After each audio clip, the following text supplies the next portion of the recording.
We got some sunflowers coming along here in the side yard.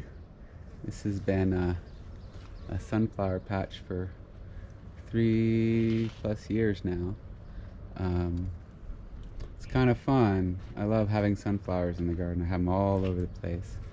And as far as integrated pest management goes, I've read that having a sunflower patch in particular is a really useful strategy to attract all sorts of beneficial insects and pollinators. And so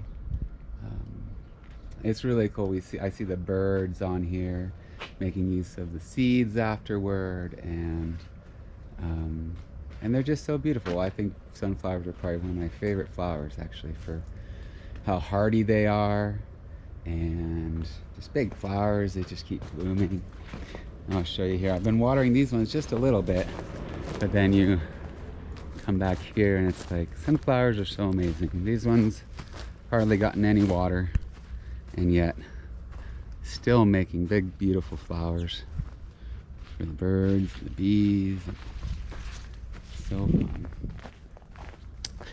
And out here, we've got some of these hollyhocks I started this year from seed, and they're cool. They're putting out some really nice flowers, and all sorts of stuff over here. More hollyhocks, all started from seed this year. Such a cool little flower. My aloe had bloomed already this year, and these all really need to be potted up. All these little babies, they're not growing, they're not getting any space. Oh, and then this is one of the best things out here. During the day, I had a woofer this year make this little shower area, and it's so nice. You can just put your phone down, and it's 104 degrees out like it's going to be today. Go and just drench yourself and keep working. So fava beans are pretty much done for now. I'm cutting them back in an effort to actually have them regrow for the fall. And you can see here, they're already regrowing. Look at all these flowers. Maybe I shouldn't have cut them back.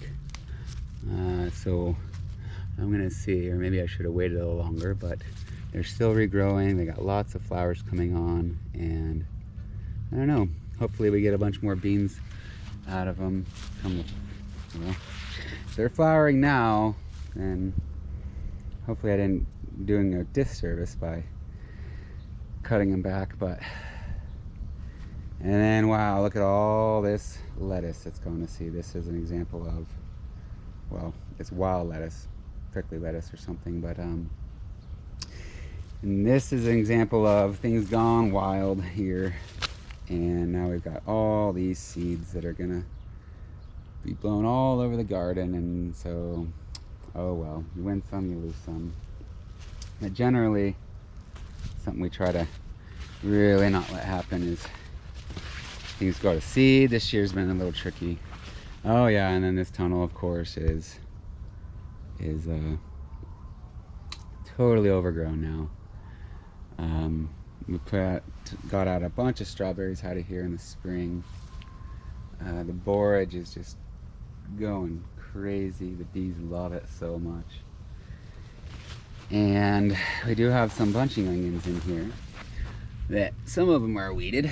We've been harvesting celery off of these here, and so yeah, the earwigs are kind of doing a little damage on it, and it's getting super hot, but it's still really good for soups because it is a little stringy at this point, but it's still really tasty. And yeah, this tunnel is quite interesting. The plan for this tunnel in the future will be to take all these strawberries after this slides out and make 2 big beds with 2 rows on each bed, mounded, and plant the strawberries in there. And then we'll have tons and tons of strawberries come next spring. So my whole freezer is full of strawberries right now, just from what we had this spring, and we were eating so many every day.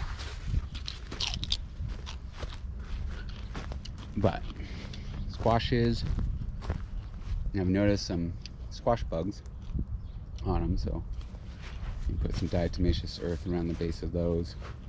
Just harvested some more eggplant this morning, and so the eggplant's doing pretty good. The flea beetles, you can see there's definitely some damage from flea beetles, grasshoppers, and so I'd like to remedy that soon. This tunnel here, actually got 60% shade cloth on this tunnel right now, and the plan will be to direct seed some arugula and radishes and maybe some lettuce, and see how that works. It's just so hot, it's gonna be hard to germinate it. We got all these things out here in the garden, like chamomile that needs to get harvested, and there's a whole row of it hidden in here in the flowers. But yeah, we got sunflowers everywhere. The birds pick them up and they spread them, and in here we've got these poppies, and we got the chicory that's from last year. It's I put a row of radicchio, and radicchio is a member of the chicory family, and it's so pretty. It'll overwinter, perennial. After we harvested it, it comes back the next year and makes all these nice blue flowers here. So pretty.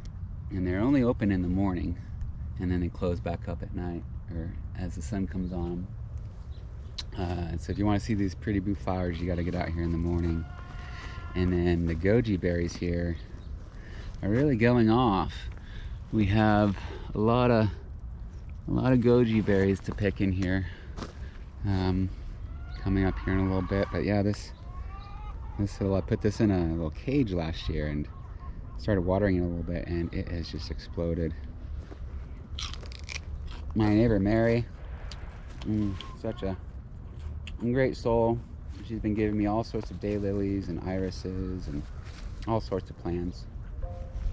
Some more wildflowers started from seed this year, and then this is what happens when you don't thin your apples, and the grapes are climbing all over it, and you don't thin them down to one, and now we've got 2 apples there that are not going to get very big, and 3, 4, 5, 6 apples right there, and should have thinned them down to maybe 2 or 3.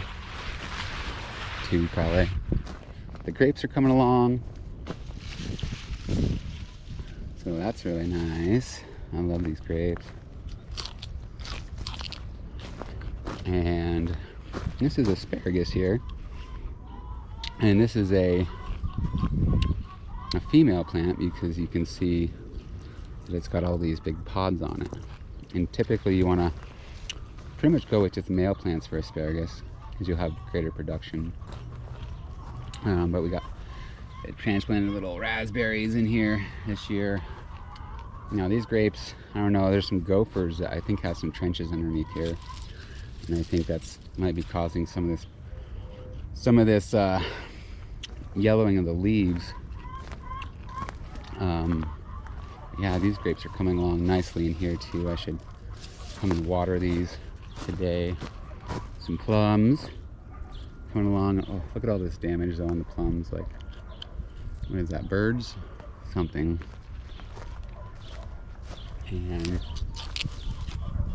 I haven't noticed, I should be getting a few raspberries. There's 1, 2, and so I got a few raspberries here and there. We have a 150-foot row along that fence over here. Chickens are hollering at me because they haven't fed them yet this morning. But then all these sunflowers were started from seed this year, and it's so cool. Look at that big old bumblebee. Yeah, just making use. And I purposely planted, pretty sure most of these are pollen bearing sunflowers. I noticed as I was picking seeds out of the catalog that a lot of them are pollenless for cut flower production, and that's so that when you get them on the table they don't put pollen all over your table.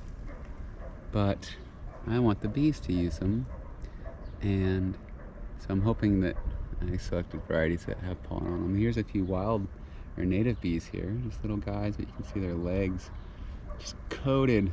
Their legs have these little sacs now of pollen all over them, so that's really fun. Yeah, some nice sunflowers will turn into some nice seeds for the wildlife. And look at that color right there, so pretty. And yeah, you can see here how these are heading up, creating nice big seeds for the birds. And you can see here the birds have already been eating them, so they've already been picking the seeds out of here. So we're feeding some wildlife. That's good. Of course, I always could cut these and sell them, which would be good to make some money. But give and take, give and take. Anyway, and whoops. But